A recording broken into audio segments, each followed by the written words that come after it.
And I feel like people have always kind of had this idea of real estate. Oh, I'm going to just go become a realtor. All of my friends are going to want to buy a house. I'm going to be a millionaire and I don't ever have to work. It's a really cool industry if you can put in the work and you don't let the freedom make you lazy. Welcome to the Real Pulse of Real Estate, where we discuss the true ins and outs of the housing market.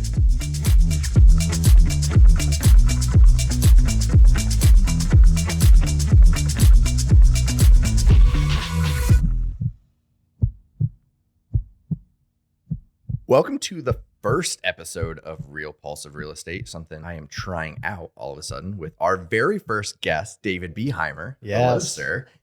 Really what we're doing here is we just wanted to start talking and offering another different platform for people to just listen to, learn more about real estate in the Northern Kentucky market, Cincinnati market, as well as just what's going on nationally and what things actually mean other than just the normal media buzz of lumber prices are going up, interest rates are going up, that sort of stuff. So DavId, for our first episode, I really just want to talk to you being a loan officer. Do you want to go ahead and introduce yourself? My name's DavId Behymer. I'm, a Northern Kentucky native, as we've met and known each other for many years now. I kind of started dabbling, I guess I'll say, in real estate right around freshman, sophomore year of college. I used to work for a very small property management company based out of Highland Heights, right out of NKU. I would work there and I was their office manager. And then kind of as school progressed and it started getting more and more crazy, I started kind of doing like a remote position there where I just kind of kept the books and everything together and just made sure, people were paying rent and things like that.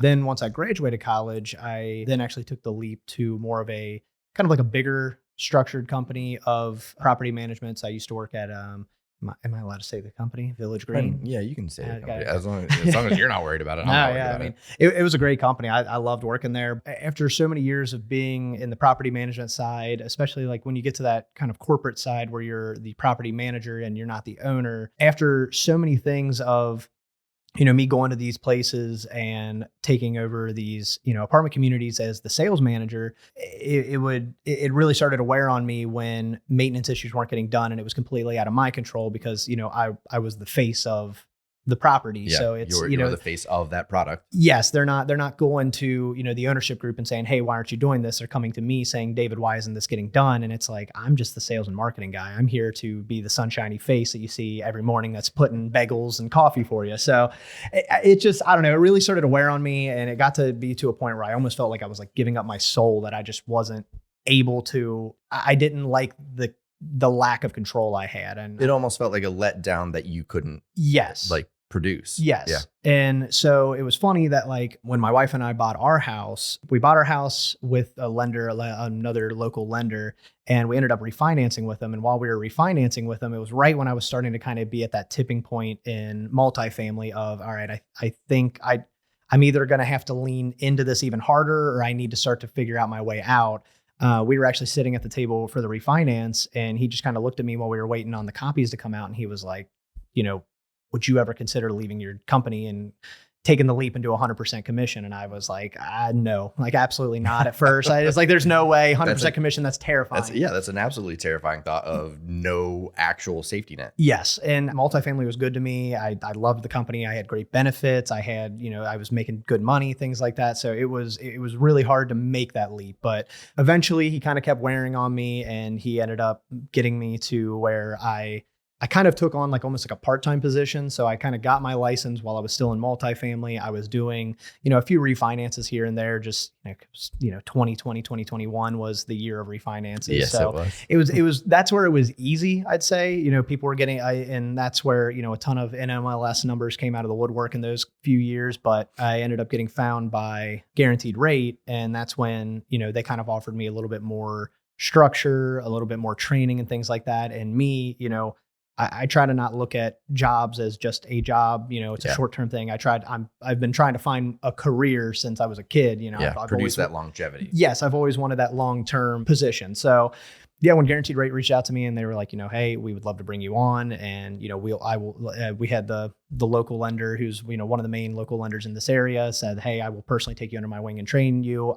It was just a no-brainer for me, and even my wife was like, well, you already took the scary jump of going from a good paying job with great benefits to 100% commission, like this is a step. It's not a leap. So, and once I kind of had her blessing, that was really the biggest thing for me to be like, okay, this is real. So yeah. And I think that's one big thing about real estate lending in general is, especially when you are with a significant other. I was getting licensed as my wife and I were still dating. So it wasn't as serious of a talk because it was more of my boyfriend's getting into this instead of my husband, who we financially work together as a team on, you know what I mean? Right. So it's definitely, you have to have the blessing from the significant other when it comes to that sort of stuff, because that's yourself affected, them affected, depending on kids, things like that. Because we have realtors, like you mentioned, even with loan officers, the last 2 years has been a great time to get into real estate, right? Oh, yeah. I mean, this has been an easy market, and there's no coloring it any other way. Right. So for people to jump in with the 100% commission,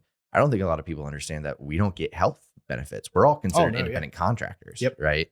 So I definitely do think that's a huge thing. But yeah, when you were able to join Ravi's team and everything and become is it ALO? AVP. AVP. Okay, got you. So I wasn't sure how it was like painted there, but I think that was an awesome addition. And I mean, we've been running together ever since. Absolutely. So, yeah. We've been hitting the ground running, and that's really, it was the training, it was, the exposure that Ravi was able to kind of help me get my name out there and things like that. And honestly, I mean, the funniest thing is that I'm the same person. I've had the same work ethic. Yeah. I obviously have a new, much better team. I absolutely adore our team, but it's funny how I haven't changed as a person, but how many different people take me more serious now just because of the name I have behind me with Guaranteed Rate and Ravi Patel and all that. So, I mean, it's really helped grow my business, especially now that things aren't as easy this year. It's definitely been an uphill battle. It's just, I mean, I remember in January, we were locking people in the mid 3s, and we were sitting there like, super nice. Man,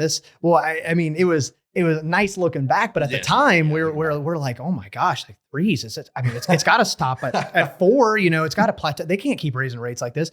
And then, February hit, and then March hit, and then now we're, sitting in the mid 5s and that's like a great rate if you can get that right now. So it's definitely been an uphill battle. I think a lot of the people who put all their focus in getting their friends, family, and things like that when it was easy, it's definitely been a culture shock for some of these newer LOs who didn't focus on their purchase business and, either self-sourcing from their own, sphere. Like I get a lot of stuff from Facebook. Honestly, I've been kind of self-sourcing my own.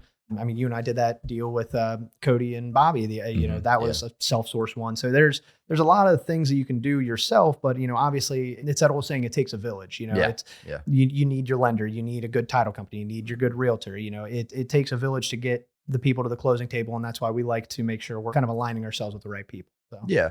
Why'd you get into it? I mean, like you said, it's a giant leap of it's 100%.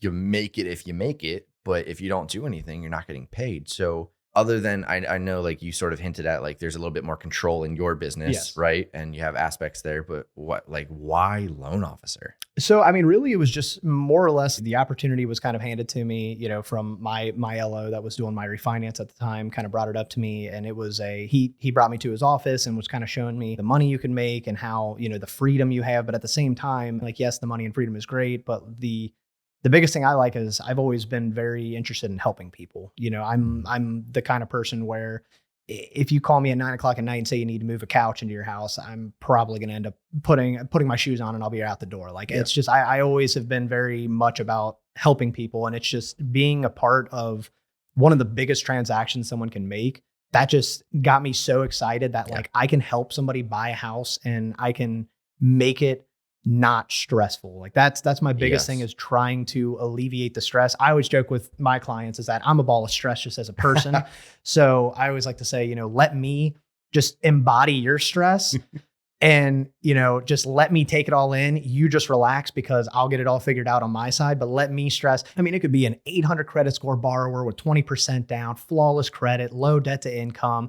Everything is just the absolute softball of a client. I'm still going to be stressing about it every single day, just because at the end of the day, one misstep is the difference of this person getting a home or not. So that's where it's like, I try to bear the weight of the stress so my clients don't have to.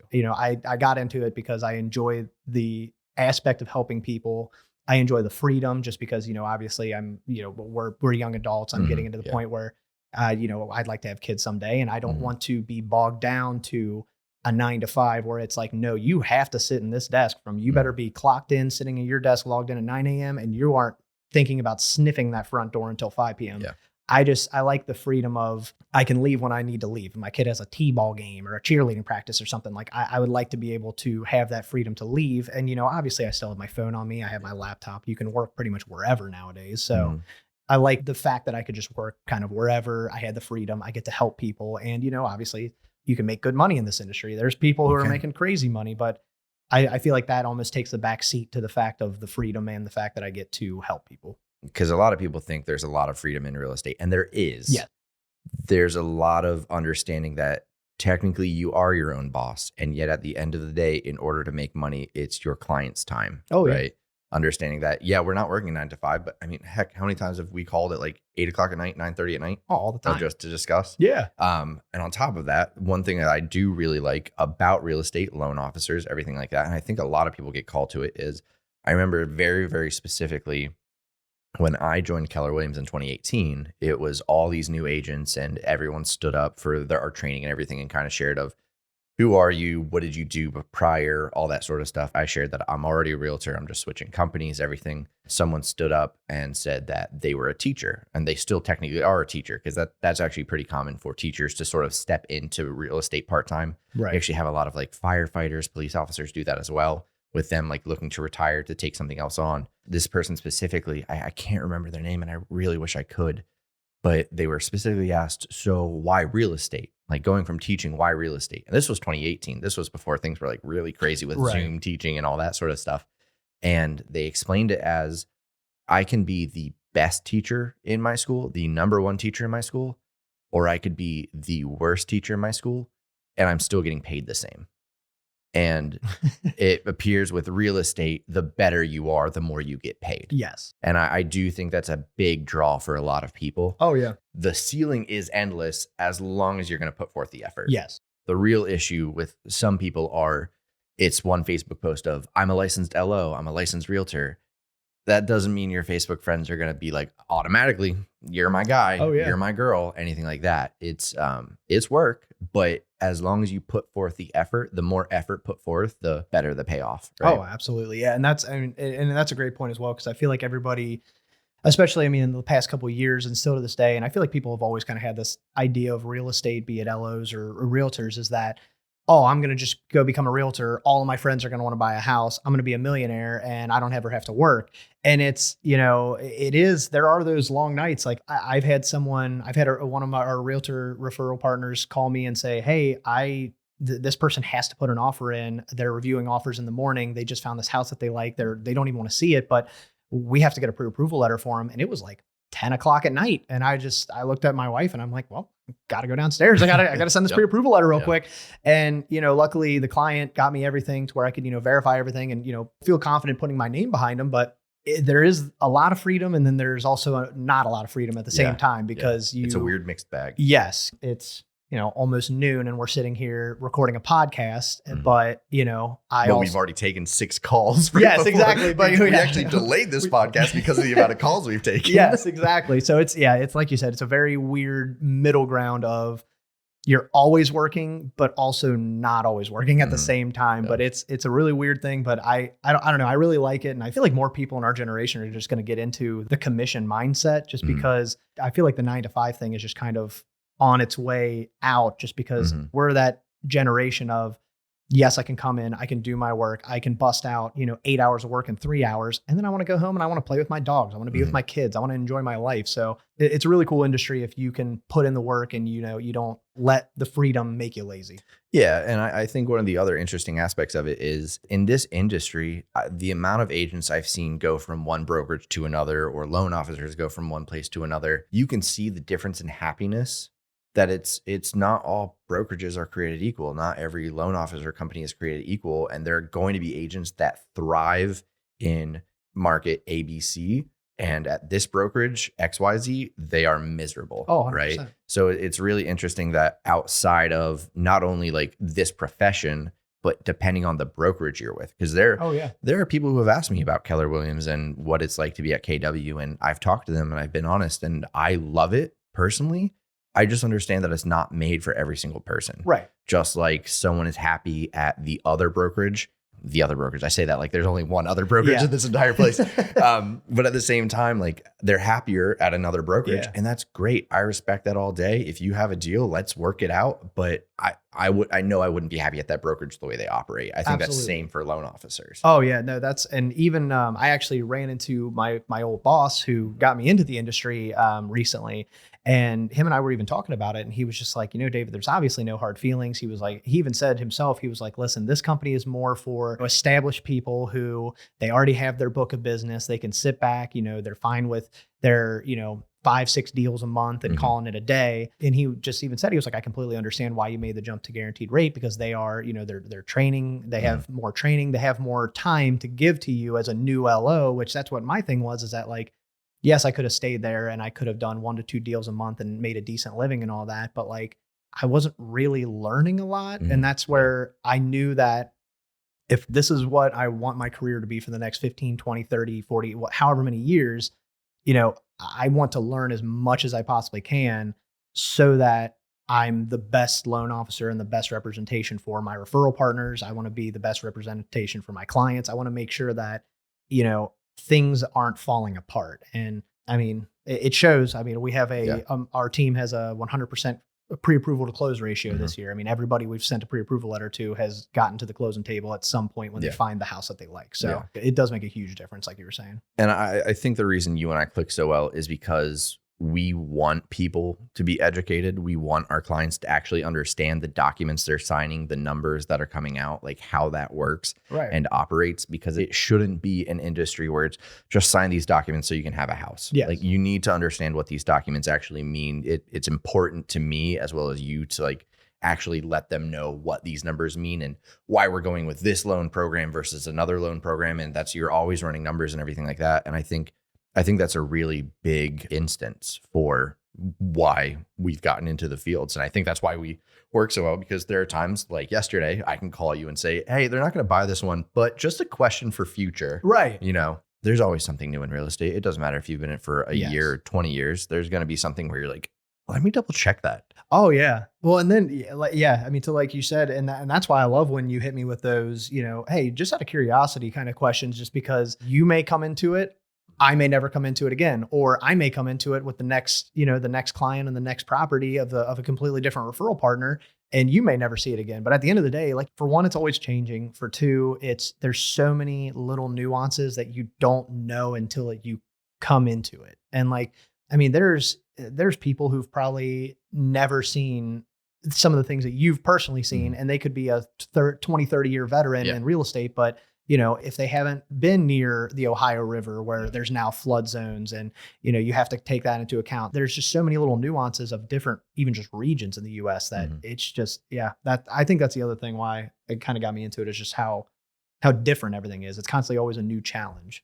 I think there's always going to be an interesting aspect to it where it's the love of the difference because it's something new, and it's also the frustration of the difference because like, son of a bit, like I thought I just had it all down, and now you're giving me something brand new that I've been in it for 7 years and now I look like a freaking rookie kind of stuff. But I definitely think that's a huge importance. So thank you, David, for being on. We have a couple of more segments that we're going to be doing, and we're going to be trying to crank these out weekly. So do feel free to like, subscribe, or however we're uploading these, because these are our first test runs. So David, thanks again for being on. I can't wait to have some more conversations with you. Just to ask, if people want to get a hold of you, how can they do that? Yeah, so I would say, I'm on, Instagram, TikTok, and Facebook as just at Loan Officer Dave. Otherwise, you can always reach out to me if you go onto our website. It has all my contact information. It has my personal cell, my email, everything. It's just www.rate.com/David Behymer. My last name is BehYmer. I always have to spell it because nobody else, if I say it, nobody else has to spell it. No, that makes total sense. But no, sir, I appreciate it. Definitely feel free to reach out to Dave and check out his social media, because he's got some really funny TikToks and some reels. So thank you again, sir, and looking forward to having some more conversations. Absolutely. Thanks for having me. Thanks for joining us for this episode of Real Pulse of Real Estate. If you're looking for more content, follow me on Instagram or TikTok at I'm Cron Burgundy or Facebook at Adam Cron Realtor. Can't wait for you to join us next week.